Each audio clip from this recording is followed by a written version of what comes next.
Welcome back to Daily English Loop. I'm Alex, and this is the place where learning English feels relaxed, natural, and part of real life. And I'm Lisa. Today we're talking about something very real, very human, and honestly, very funny. Bad days. Yep, the kind of days when everything goes wrong. You spill something. You forget something important. You trip over something. Or you just embarrass yourself in public and hope nobody remembers. Exactly. And the funny thing is, those terrible moments usually become the best stories later. So today, we're sharing a few funny disaster stories. And along the way, you'll hear lots of natural English for telling stories, reacting, and describing embarrassing moments. Which is great for learners because story English is some of the most useful English you can practice. Totally. Storytelling helps you sound alive. Not like a textbook, Not like a grammar exercise. like a real person. So, Lisa, are you ready for a little chaos? Oh, absolutely. Let's do it. All right, I'll go first because my day started with a complete disaster. I knew it. You have that look on your face. That look?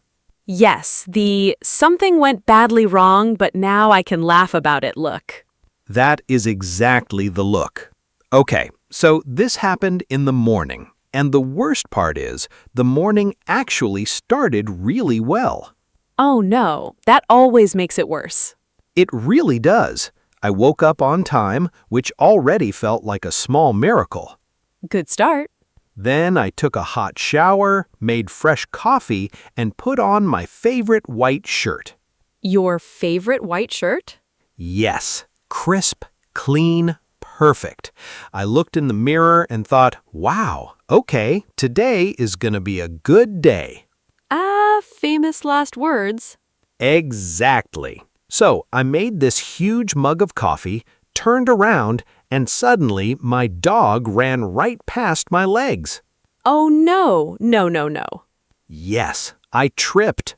Of course you did. I lost my balance, my arm flew up, and splash! The coffee went everywhere. Everywhere? Everywhere. On the floor, on the cabinets, and, worst of all over my white shirt. Oh, Alex, that is tragic. It was awful. It looked like modern art. Brown coffee all over bright white fabric. Honestly, white clothes are just asking for trouble. I agree. If you wear white, the universe notices. It really does. So, there I was, standing in the kitchen, covered in coffee, staring at the clock. And I'm guessing you were already late. Yes, I was supposed to be at an important meeting, and suddenly I was running behind. That is the perfect phrase, by the way. I was running behind. Yes, very natural. It means you are late or slower than you planned. And probably stressed.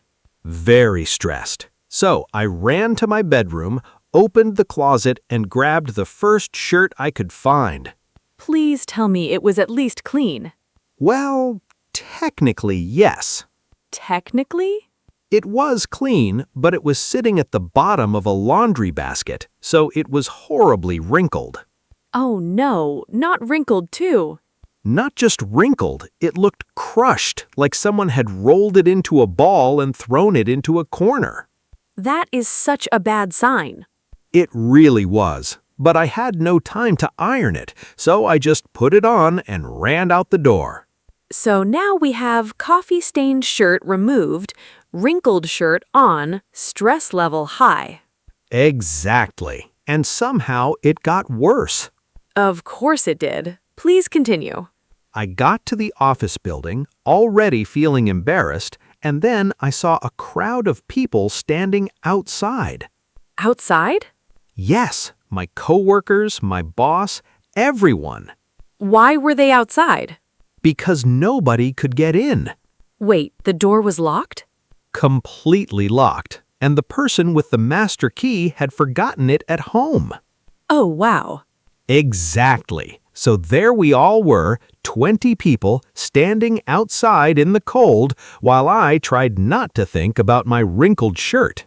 Honestly, that probably helped you. At least nobody was focused on your shirt.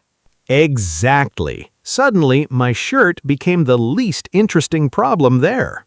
That is actually a useful life lesson. When someone else has a bigger disaster, your disaster looks smaller. Very true. We ended up waiting outside for about 30 minutes until someone brought a spare key. 30 minutes in the cold? Yep, and by then, honestly, I was too tired to care how I looked. That story is already amazing. Thank you. It has everything: confidence, coffee, chaos, and wrinkles. A complete morning tragedy. Okay, now I need to tell you my story, because mine is also ridiculous, but in a different way. Please tell me it involves food. It does. Excellent. Food disasters are always good stories. So this happened at work. One of my coworkers, let's call her Sarah, loves baking. I already like Sarah. Everyone likes Sarah. She is sweet, friendly, and always brings homemade treats to the office.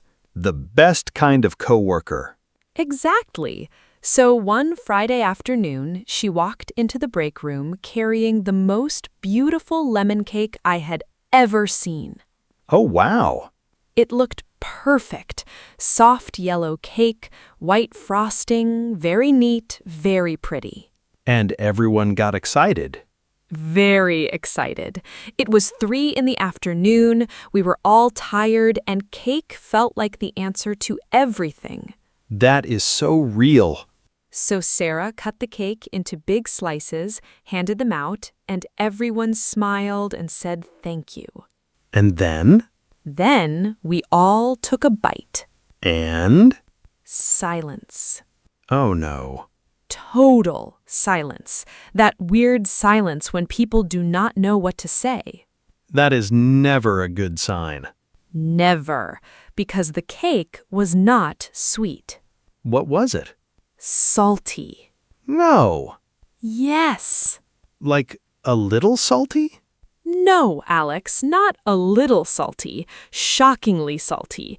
Deeply salty. Emotionally salty. Sarah had accidentally used salt instead of sugar. Oh, that is terrible. It was awful. It tasted like lemon, frosting, and pure ocean water. I'm laughing, but I also feel bad. We all felt bad. That was the problem. Because she was standing right there smiling? Exactly. Looking so proud. So nobody wanted to spit it out immediately. Oh, that is painful. It really was. Everyone just sat there chewing slowly, trying to stay polite. That is incredible self-control. Or fear. Maybe both. Probably both. Then Sarah took a bite herself. And? She screamed. Really?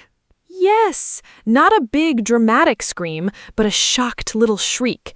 Then she said, "Oh my gosh, don't eat it." Too late.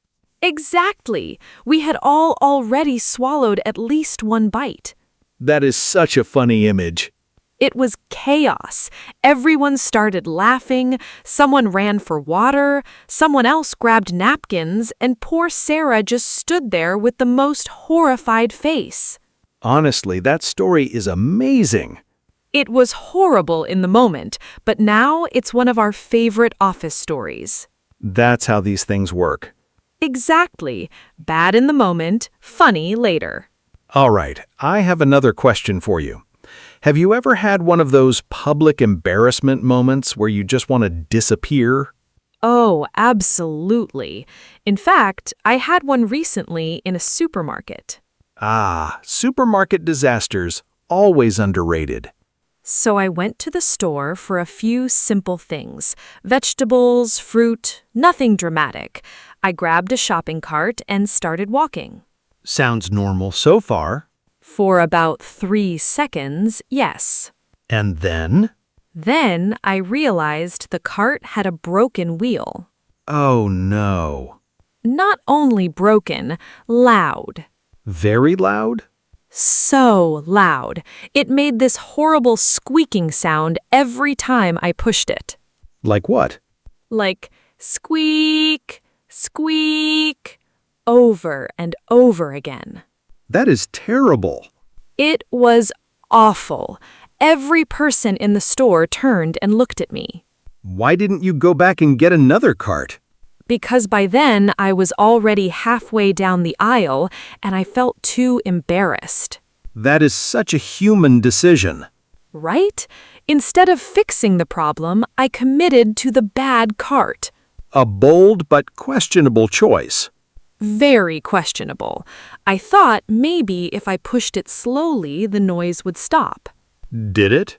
No, it got worse. Of course it did. Then I tried pushing it faster. Also worse? Different, but still horrible. That is so funny. I ended up doing the fastest grocery shopping of my life. I grabbed tomatoes, onions, pasta, and left as quickly as possible. Did the squeak continue all the way to the checkout? The entire time. Wow. I was bright red with embarrassment. That phrase is perfect too. I was bright red. Yes, it means your face gets very red because you're embarrassed. Super useful story vocabulary. Exactly. You know what I like about all of these stories? What? They are full of natural English learners can actually use. I panicked. I ran out the door. I forgot. I spilled. I laughed. I felt embarrassed.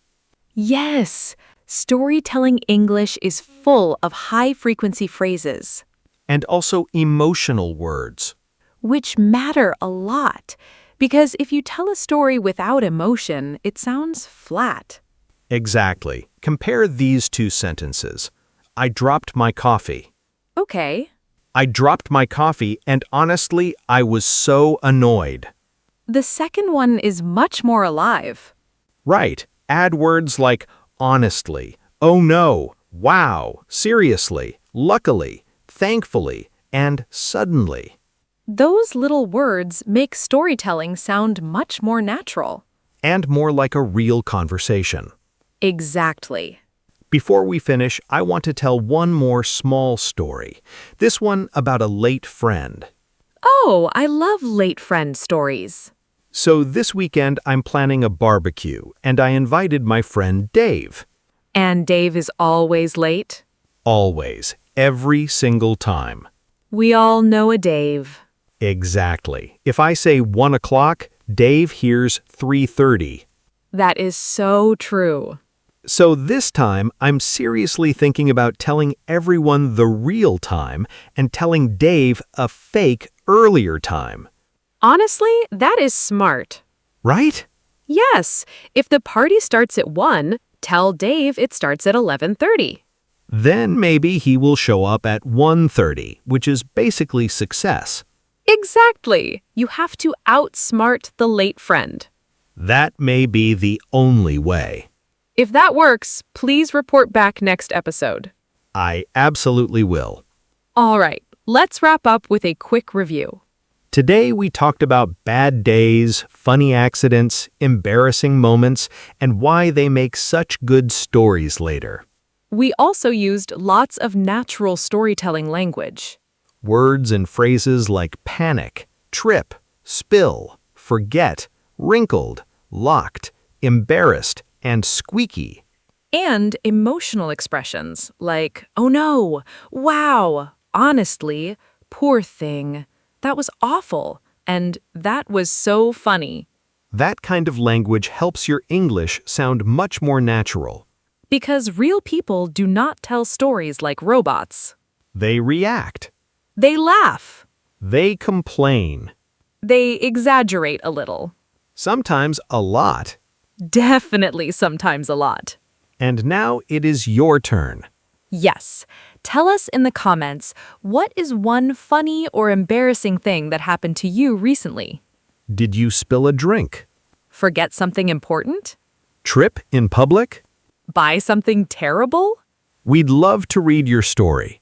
And if you enjoyed this episode, don't forget to subscribe to Daily English Loop. Thanks for spending this time with us. Keep practicing your English Keep telling stories.